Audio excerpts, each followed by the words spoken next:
That is just thinker. And that is only second to the volume that passes through a proper port. So I want to add here that in our planning we should consider what also happens not only at MMIE but also at the seaport. The major risk in our planning also is looking at the total volume of the cases, reported cases of Mpox virus in the entire Africa in 2023. It was estimated that 1,141 cases were reported, as against the total as at this August in 2024, where the figure was hitting over 2,000 people. That is doubling the time of 2021 figure. Again, we are approaching the big event season, which is Christmas. We need to plan and extend our plan to consider such big events that also make us to experience large transition of people coming through the MMIA. So this essentially forms the risk areas that we at Portal Services, along with the other agencies, are considering. Now I will move again to the second part of my presentation that looks at Portal Services contingency plan rollout. Immediately we had a notification of this outbreak in the Congo. That was around 9th to 10th of August. What we did was to call for an emergency, that's an emergency airport security committee meeting where all heads of agencies at MMIA are members. And although it was late because it was evening, we were able to have a virtual meeting where all the stakeholders that were there were sensitized on this notification and on the need to pass this same information to their supporting and important staff that work within the MMIA. And internally, we also organize among our team of workforce, a refresher IPC training. So infection prevention and control, both for our laboratory staff and the staff that are involved in surveillance at the terminals of MMIA. And we follow up that with a meeting, a virtual meeting again, with some principal officers of NCDC. And there we're able to communicate to them to have a review of the health declaration form, which was a fallout of the NITP main platform that where travelers were asked to enter their information online. Some of the questions we have under the health declaration form, as at the time of outbreak, does not really, speak specifically to some of the symptoms and of Mpox infection. And so we had a review and placement online of the health declaration form was done.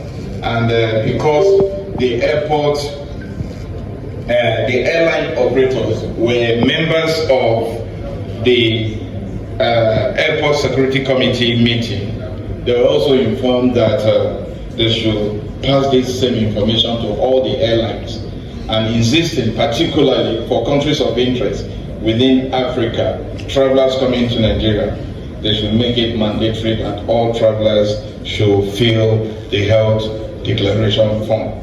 And then, as at now, preparations are ongoing to make a physical form available, because from experience we have recorded that out of this where we have such in cases transiting through the airport. I would like to also state here that on the average daily, we have an estimated 750 to about 3,000 travelers transiting through the airport daily, and this cut across all through the times of the day. Some come in the morning, very early in the morning, noon, and then evening. So this is what we have done. We have also developed what we call Portal Services Equity Plan. And this equity plan is looking at very small and big corporations, that vendors that are existing within the MMIA, and we're paying specific visit to all of these enterprises to see how we could create more sensitization and awareness to all of them. And in that plan also, we are looking at high-risk individuals, which looks at older adults and people with concurrent medical condition. Again, we talk about vaccine equity. We don't have any at MMI. I just hope that part of what is coming, because risk consideration or risk priority is on our equity program. Some could be allocated to MMI Lagos. Then in terms of global collaboration, there's a term called COVAX. And under COVAX, WHO is actually the lead. I don't know why they put for vaccine through them, although as a technical organization, it's not being taken seriously in the case of this Mpox. We also have UNICEF, and then we have Gavi. I think reaching out, using this medium that we have, that has also been created to talk more on this global collaboration, could bring in more resources to the country in terms of preparedness, and then our subsequent response to cases as maybe surging. We also look at, under the equity plan, we are also looking at community engagement. And under this, again, we also talk of increasing surveillance and then providing vaccine where the cases may be required. Because we don't know if all the other things that are associated with it. So the earlier we do that, the better for us, so that we don't miss out in the overall plan and deployment of such very important. Again, we talk about integrated services. Some lessons have been learned during the COVID-19 and other immunization programs. How can we integrate some of these lessons that we have learned and apply it to COVID-19? And then most importantly is removing barriers. These are logistic and financial, very logistic and financial expenses. So what are the plans on ground?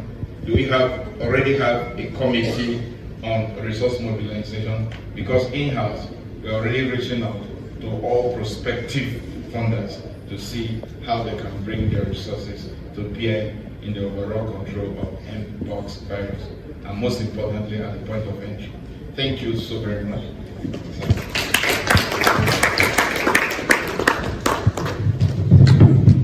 Here's a round of applause for Dr. Omidi. Dr. Omidi has been partnering with us, taking over from his predecessor, and Lagos State has been supporting the port health services in terms of human resources, logistics, technical and other. And in the public health contingency plan, we developed them together, and we are also signatory, the Ministry of Health and Mainland Hospital being the referral facility as well. So thank you very much for the information you have given to us. We know that human resources have been a challenge for the port health services, and I know the Federal Ministry of Health is working on it. But Lagos State always there to support the port health services, because we need to do that, because if anything escape from there is coming to the state, and we don't want anything to escape. So thank you very much.